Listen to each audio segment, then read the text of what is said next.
जो भूखे के मुंह में रोटी का टुकड़ा नहीं रखता, मैं उसे धर्म नहीं मानता, और वो धर्म है ही नहीं। इसके दिन में दया करुणा नहीं है, वो धर्म कैसे है? कोई नहीं धर्म हो, तुम्हारे जितने दया करुणा तो होनी चाहिए ना, तब वो धर्म है। मानव धर्म से बड़ा कोई धर्म नहीं।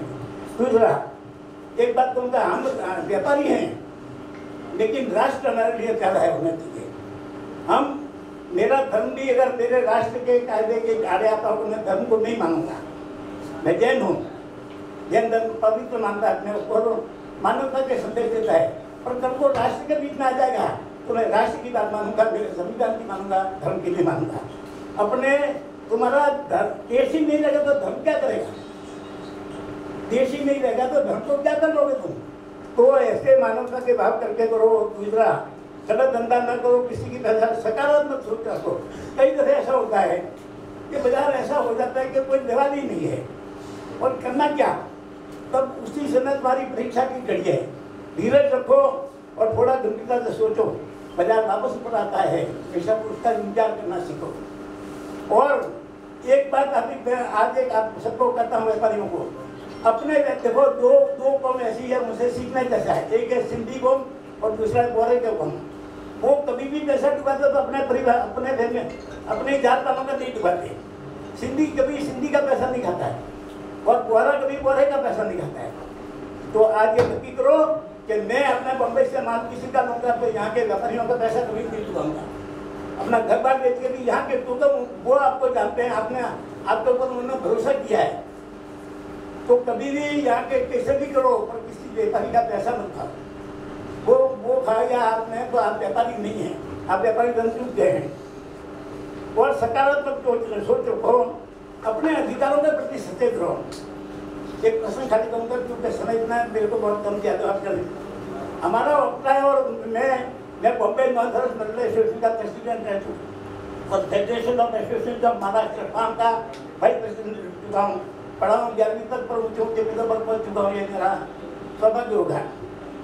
हमने वक्ता एडमिटी के आंदोलन करते थे, पर ये कांग्रेस गवर्नमेंट निकालती नहीं थी। मेरा चाकरी देशमुख के पास जाए तो मैं वाइस प्रेसिडेंट काम था गया, उन्होंने वही बताया कि भाई तुम अल्टरनेट बताओ। तो मैंने उनसे कहा, कभी भी मिनिस्टरों के पास जाओ तो खाली फोटो पड़वाने को मत जाओ, जो बात करनी है वो कह के आओ। मैंने उनको बोला कि सर आप बॉम्बे को, महाराष्ट्र को बहुत सबसे डेवलप मानते हैं, तो ये जगह तो मुगलों के समय का है, इसको क्यों पकड़े रखा है?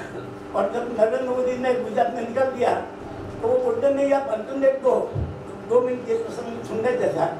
तो उन्होंने कहा, मैंने बोला आप पहले भी मुख्यमंत्री थे, इसने आपको निकाल दिया था, ऐसे ही बोला निकाल दिया था, वापस उनको जरूरत पड़ी तो आपको वापस ले आए। तो आपने इतनी बुद्धिमत्ता होगी जब वापस ले के आए हैं।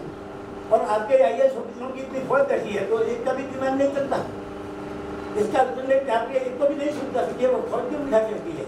इस बात में ओके टाइम, क्योंकि हमेशा चीफ मिनिस्टर के पास भी टाइम होता है, 5-7 चीज़ों को बुलाते, ज़्यादा को नहीं बुलाता।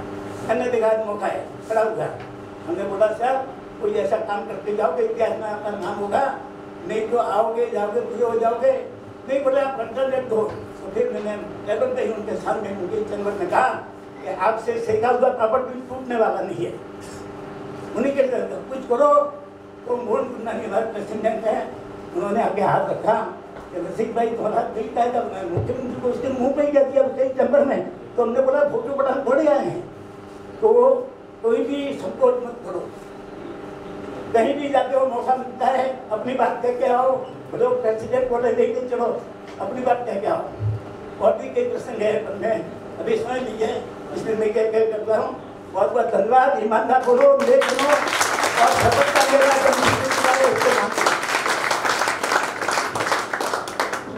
एक बार रसिक भाई कोठारी के सम्मान में दोनों हाथ खोल के जोरदार तालियां बजाएं। सम्मान लेकर जाए। नरेंद्र जी आप बताइए। मैं ललित जी जैन से कहूँगा कि साफा पहनाकर सम्मान करें।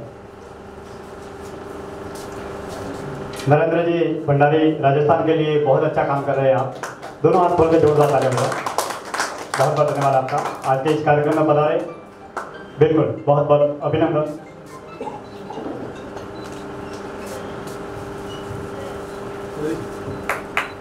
आपका मार्गदर्शन हमेशा मिलता है और आप राजस्थान के लिए बहुत अच्छा काम कर रहे हैं, राजस्थान के सभी प्रवासियों को एकजुट करने का। मैं निवेदन करूंगा सूर्या जी जैन, जिनका नाम ही सूर्या है, सूरज की तरह आप चमकते हैं। मैं निवेदन करूंगा ललित जी से कि माला पहनाकर अब हम और वक्ताओं को सुनेंगे। बहुत बहुत अभिनंदन। सूर्या जी जैन बहुत अच्छे राष्ट्रवादी विचारों से प्रेरित है और हमारे संस्थान से भी जुड़े हुए हैं। आप हमेशा मार्गदर्शन प्रदान करते हैं। बहुत बहुत अभिनंदन, धन्यवाद।